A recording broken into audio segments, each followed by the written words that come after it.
Dolphins fans, we've got that sexy topic today. We're going to be talking offensive line. But before we get to that, when I was doing some prep for this particular video, I had a revelation. I'm 34 years old. I've seen like 5 playoff games in my entire lifetime. And going in a little deeper, as like an adult, how many offensive line units have I seen that have been considered quality? I could probably count on one hand. I take that back. I could probably blow my fingers off with Jason Pierre-Paul in a fireworks accident. Still have enough fingers where I could still count on one hand how many quality offensive line units this team has had during my adult lifetime. And that's an issue. And that's something that Mike McDaniel is going to have to fix here. So let's continue on with our series here. We're breaking down the ideal offseason for the Miami Dolphins as part of the Fins Up Network. I want to say right away, offensive line, highest priority of all the upgrades this entire season. The problem is most teams have this same issue. So I'm going to get into some free agents and I'm going to talk about these guys, but at the same time, half to 75% of the league is in this same boat. So it's not like you can just say, oh, I'm going to sign X, Y, and Z and everything's going to be magically fixed. You can kind of do that with certain positions. You think about receiver, it's almost like a dime a dozen sometime in free agency. Offensive line is created different. So I'm going to show you some options right here. I'm getting it all loaded up.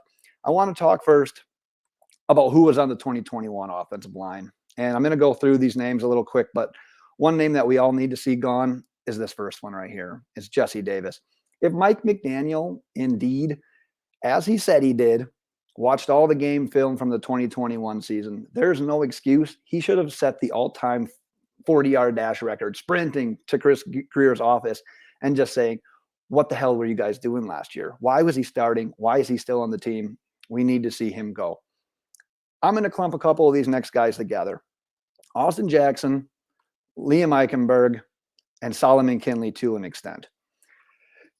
We saw Austin Jackson struggle at tackle, at guard. We saw Liam Eichenberg have rookie struggles at tackle. We didn't see really Solomon Kinley play last year. He flashed as a rookie, and then he just got his job taken away from him, which is saying something because who the hell on that line was taking his job? Who's taking anyone's job? Outside of Robert Hunt, who obviously we have locked down for quite a while here, who the hell's taking jobs? But I want to say we can't quite punt on these guys yet. The ideal thing, in my opinion, for Austin Jackson, for Liam Eichenberg, you got to bring in competition. We need more tackles. We probably need another guard. You got to keep these guys on the roster. Think about Austin Jackson's situation, just specifically him. When he entered the league, I think he was either the first or second youngest player in the entire NFL. It was like him and Noah Igbenogany. You got to let him learn. You got to let him grow. We got a new offensive line coach. Let him get his hands on him and just see if you can make something there. You can't punt on a guy like Austin Jackson yet. No matter how much we want to as fans, you can't do it. Eichenberg's kind of in that same situation. You spent a second rounder on him last year. You're not punting on him after 1 year. So all of this like, oh, we got to just completely get rid of these guys and we got to move on from him. Yeah, you want to bring in guys that are starter quality and maybe you can move these guys to a backup role for a year or two. But let's tread a little bit lighter on just saying we need to completely punt on these guys. The centers from last year, Michael Dieter, Greg Mance. Mance is a free agent, and it'll be interesting to see what the team ends up doing with him. I don't think he's going to be a priority signing, but at the same time, this team needs so much depth at the offensive line that I wouldn't mind having him back. He didn't play all that bad.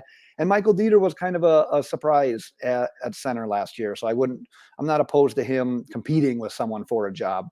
But let's take a peek at the free agent offensive lineman.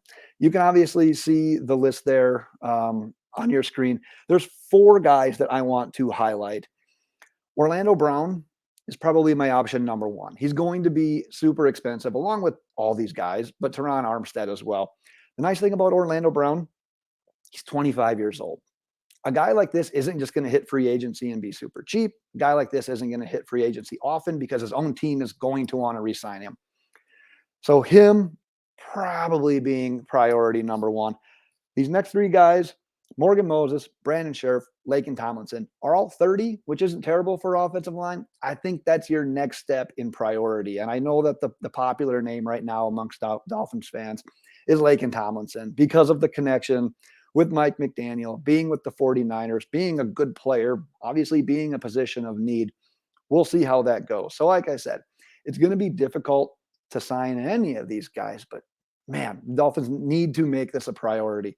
Like I said in the opening, this is top priority for the season. This is make or break for the 2022 Miami Dolphins season. The NFL draft guys, not going to go into super depth on this one. I'll admit as much as anyone, offensive line is one of the hardest positions to scout, to know what you're looking at when you're even watching film, just because you don't always know the exact you don't even know the exact assignment or what they're supposed to do on a stunt. Like, there's so many variables when it comes to offensive linemen. I'm not even going to try to dissect too much of it. I just know that Dolphins fans have PTSD about taking first round offensive linemen. So we'll see how that goes. I know we got some guys with connections now, Zion Johnson being one of them, with his former offensive line coach now being the Dolphins offensive line coach. There's going to be some names out there. I said in a previous video, I'm a big fan of Trevor Penning. If he would drop all the way to 29, I wouldn't mind it. But we'll save that talk for another day. So I'm going to go back to just me on the screen here real quick. But that's what I've got for free agent and offseason offensive linemen. Obviously, top priority. Miami has to make a splash, if not two splashes, when it comes to offensive linemen this year and addressing it. So did I say two? I meant like 5 or 6, because honestly, outside of Robert Hunt, every single person either needs to be replaced or needs stiff competition for their job.